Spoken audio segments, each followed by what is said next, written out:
I'm Roy, and I am entrepreneur in residence at Catalysr and general manager at squirrelstreet.com. And today we're going to be talking about planning and building an MVP.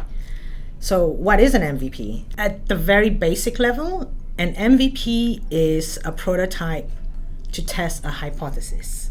So whatever your business is, you should be able to reduce it to a minimum viable product, MVP, and put it in front of your customers to get their feedback, to get in order to validate or invalidate your hypothesis. That's the purpose of an MVP. And in this lesson, we'll go over how to scope and plan, making a quick MVP, and launching and iterating.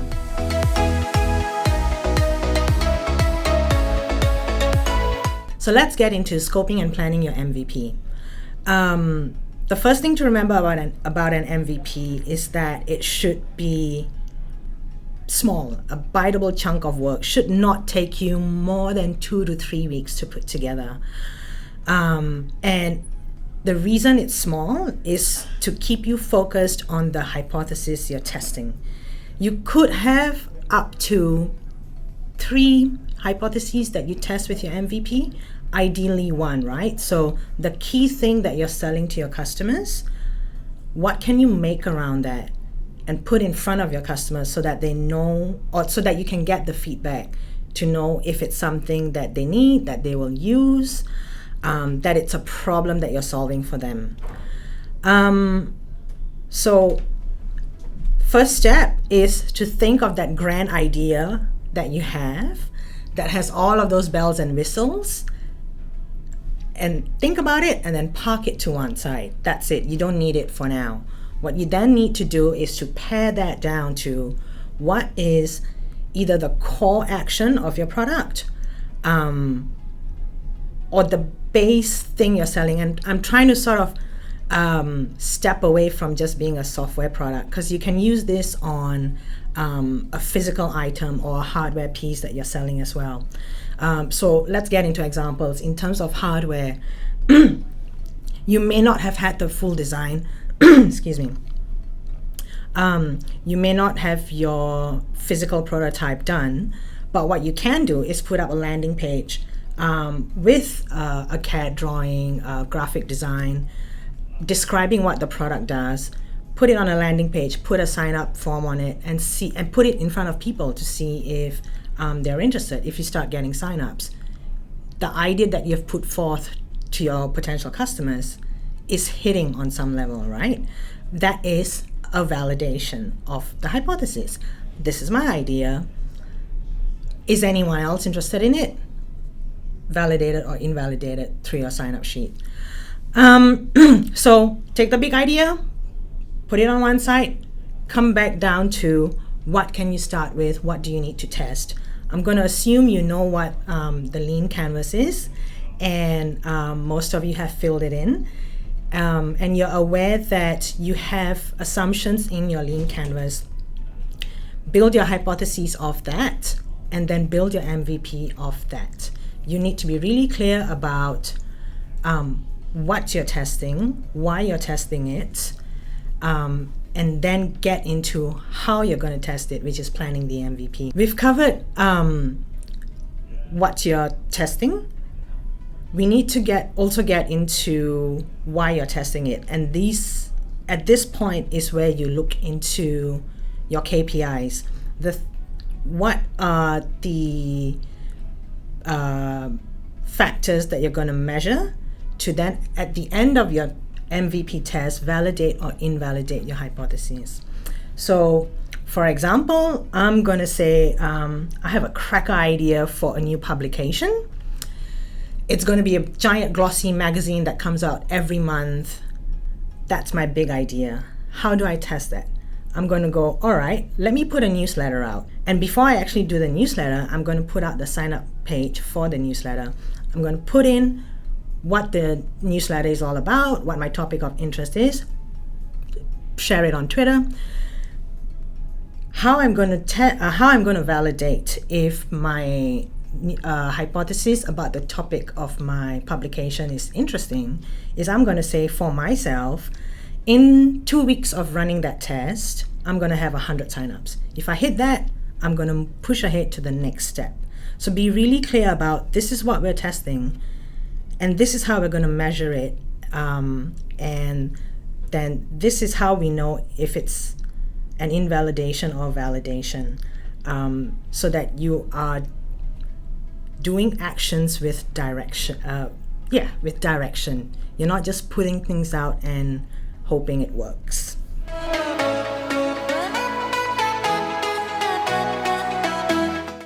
So, making a cheap, quick MVP. I'm going to cover a few examples. I'm going to cover a few ideas and come up with examples as to how I would test it. So let's start with, I reckon I'm a great home baker and I want to start selling cakes. How can I test this idea? It's a real world, you have to make a thing. How can I test this using an MVP? Well, what I'll do is bake a cake, maybe for your neighbors or your friend's party or whatever. Take a few pictures, put it on Instagram and say, this is for sale, $60. See who's interested, see what the feedback is you get. You can run that really quickly and easily without putting up any sort of a website, without putting up a payments thing, an e-commerce site. Just put your product in front of your potential customers and see if they're interested, right? Second example, I have this grand idea of making a software startup. I'm going to be the next Airbnb, the next UberX, Uber, the next whatever, Zero. Where do I start? With software startups, I tend to caution against getting too feature heavy. Your MVP, if possible, doesn't even really need a sign-up flow, a login flow. Some will. It's very context dependent. But challenge yourself to see if you can make an artifact that doesn't need the bells and whistles, right? Is it possible that let's take Zero. My MVP for my grand idea of Zero would be I'd get my customer to import an Excel sheet and maybe let them add the codes, the accounting codes, and then give them some sort of a result. 3 steps, that's it. It has to be useful. It has to show them what they will get for their efforts of using your product, right? What is this about?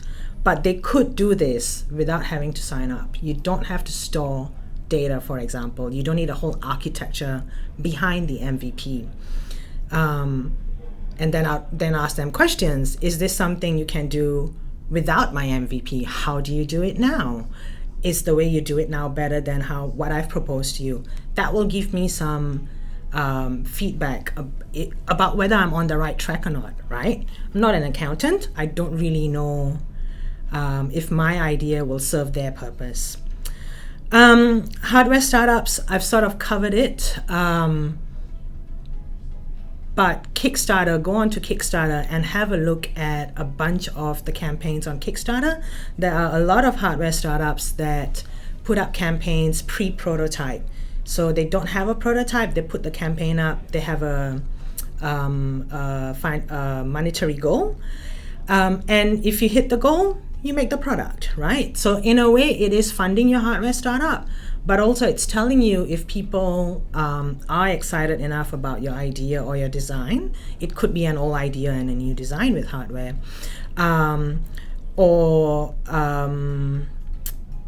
If they will pay what you're asking for, right? So another part of validation is price. Is a customer willing to give you X dollars for what you're going to sell them or for the problem you're going to solve for them? And in terms of hardware, Kickstarter is a great way to sort of test that. And if your campaign's failing, you find out really quickly and it becomes really obvious. So in all of these ideas, actually I'm also going to mention really lo-fi ways of testing something. So going back to that cake example, maybe I just bake a cake and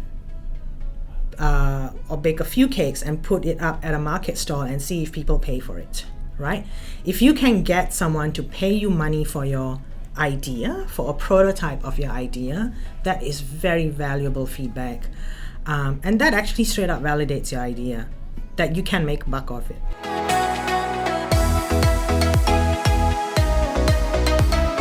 So you've scoped your MVP, you've either built it or done what you need to do to get it out there. Now, what do? You launch it and you iterate on it.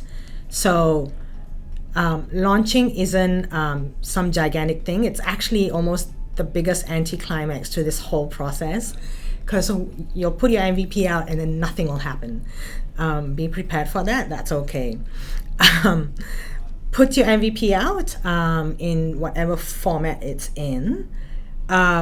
What you will need to do is get the numbers to hit your validation, invalidation KPIs. So if you're online, you need to be talking about it on Facebook, Twitter, LinkedIn, whatever. You know where your distribution channels are, hit those up, get eyeballs on your MVP. And I did mention Facebook, but you do also want it to be outside your immediate network. So if possible, run some ads. It's really quick and easy to do on a lot of the social networks. You need to get numbers, you need to get people, potential customers using your MVP, and then you need to be collecting that feedback. And this is where iteration comes in. With a really quick, low-cost, low-tech MVP, you're able to iterate on it really quickly based on the feedback that you're getting. And you want to keep your iterations close to your feedback, right? So I've put my little MVP out there, and the feedback that I'm getting is, I like the idea, but this doesn't do what I need it to do. If possible, you've collected your customers' emails so that you can actually have this conversation with them. If not, find people, put your thing in front of them and talk to them, right? So tell me what it could do better. Go back to the drawing board, look at your MVP, think about the tweaks that you can make, and then put that in. I find that generally speaking, a 2-week iteration schedule is a good one for a new startup, because 2 weeks gives you enough time to collect the initial feedback and then to plan your next iteration.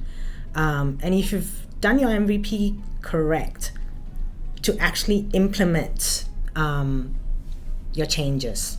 Put that out there, restart your feedback loop, right? So you launched your MVP, you got eyeballs on it, you got people to use it, you collected some feedback, you've iterated on it, back out to the public. If you have a mailing list, you can email them and go, hey, we've done this, or we've added that, or we've changed this. Have a look and tell us again what you think about it. Every now and then you'll get an MVP that within an iteration or two is going nowhere. And that is an invalidated hypothesis. That's okay. Use what you've learned to then put up the next version of your MVP. It doesn't only have you're not tied to the one and only MVP you've put out. And because it's quick and easy, you can do different variations of it without losing much, right? A great example of that is Airbnb. When they started, their idea was one thing. It did not work. They scrapped that original MVP, and then they put up a really simple page. I think it was like 3 listings or something, just to see if people would click on it and action what was on that page. And that was really the very first version of MVP, of Airbnb's MVP. don't get too married to your MVP. It's okay if it's invalidated and you have to throw it out. It's better that you learn these lessons before, instead of investing 6 months into building your grand idea, and then you learn then what you learn now, which is your customers really don't care about what you're putting out. In line with that, be really careful of full validations. So this is why I said when you've launched your MVP that you need to get eyeballs on it. You need to get a good amount of feedback to be able to say, this is workable, this isn't. And which is also why I said go beyond your network. Because friends and family tend to be nice and they will say, yeah, this is great, and not actually ever use it themselves. Stranger feedback is the best. A stranger will straight up say, what is this? I don't care about it, right? So beware of full validations. You can't have, say, 10 people use it, or 10 friends and family use your MVP, and they give you that, oh yeah, this is great, good on you kind of feedback, and you think you're on the right track. At the same time, you may have been targeting the wrong customer channel, right? You may have been, say, for the sake of argument, for my cake business, I targeted kids in kindergarten instead of parents of kids in primary school. I don't actually know how schools work these days, but back in the day you could bring cake into your school. So you can pivot on customer segments, but also then beware that you're not just pivoting because you're not getting the results you want. So really listen to what people are saying. And some of the ways of figuring that out is if you're showing something to someone and they say, yeah, I can see why this would be useful, but I wouldn't pay for it, or I don't need it. Then ask that follow-up question to say, okay, if you see this being useful, who do you think this is useful for? If you get enough of that feedback, swap your customer channel, right? And see if, then retest your MVP, validate it with your new customers. Other full validations are getting a lot of email addresses or a lot of signups, and thinking that validates your product idea. That would be your first validation. I would still then prompt you to get a second validation by asking those customers to do a second action.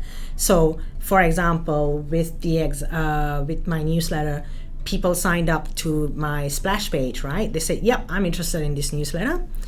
The way I would test that is to actually maybe send them a double confirmation. So they've signed up one time, I'm ready to send the newsletter out. I might put a cost on the newsletter to go, hey, here's a quick preview of the newsletter you're gonna get. Will you pay $2 for it? And see that conversion. If I had 100 people sign up to my splash page and 10 pay me the $2, is that enough for me to grow my business? Is that validation? So keep asking yourself these questions. Be hard on yourself when it comes to the validation part of it.